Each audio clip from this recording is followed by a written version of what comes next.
ഒരു ചെമ്പരത്തി താളിയാട്ടം ഉണ്ടാക്കാൻ പോണത്. അപ്പം നമ്മൾ ഫസ്റ്റ് ചെമ്പരത്തിയുടെ ഇലയും പൂവെല്ലാം നന്നായിട്ടൊന്ന് പറിച്ചെടുത്തുകൊണ്ട് ഇതിൻ്റെ തളിരില നോക്കി പറിച്ചെടുക്കാം. നിങ്ങൾ ഹെയറിൽ ഈ താരന് മറ്റു മുടി പൊഴിച്ചിൽ അതിനൊക്കെ ആണെങ്കിൽ നല്ലോണം യൂസ്ഫുൾ ആവുന്നൊരു സാധനമാണ് ഈ ചെമ്പരത്തി താളി. അങ്ങനെ നമ്മൾ ആ ഒരു താളി അവിടെ വെച്ചതിന് ശേഷം നമ്മൾ അയ്യത്ത് പോയിട്ട് മഞ്ഞൾ പുഴുതെടുത്തിട്ടുണ്ടായിരുന്നു ഫേസിലിടാൻ. അങ്ങനെ മഞ്ഞളൊക്കെ നന്നായിട്ടൊന്ന് കഴുകിയെടുത്ത് അതൊന്ന് ചെത്തി വൃത്തിയാക്കി എടുത്തിട്ടുണ്ട്. എത്തിയിട്ട് നമ്മൾ നന്നായിട്ടൊരു നമ്മളുടെ മുണ്ടെന്ന് കല്ലക്കിന്നിട്ട് കുറച്ചങ്ങോട്ട് എടുത്തിട്ട് ഇതേ കണക്കിട്ട് ഇതിനകത്ത് കുറച്ച് വെള്ളവും കൂടെ മിക്സ് ചെയ്തിട്ട് നമുക്ക് ഫേസിൽ അപ്ലൈ ചെയ്യാവുന്നേ ഉള്ളൂ.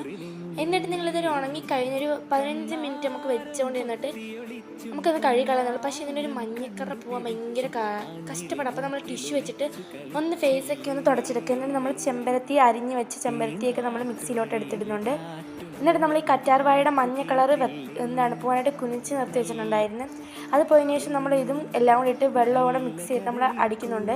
അപ്പോൾ ഫൈനൽ ലുക്ക് എന്തായാലും നിങ്ങൾ നോക്കണം. എന്നിട്ട് നമ്മൾ ഈ ഒരു ചെമ്പരത്തി താളി അരച്ചെടുക്കുന്നുണ്ട്. അരച്ചെടുത്തതിന് ശേഷം അതൊന്ന് നല്ലോണം ഒന്ന് അരിച്ചെടുത്തതിന് ശേഷം നമ്മൾ ഈ ഒരു കൺസിസ്റ്റൻസി ആക്കിയിട്ടുണ്ട്.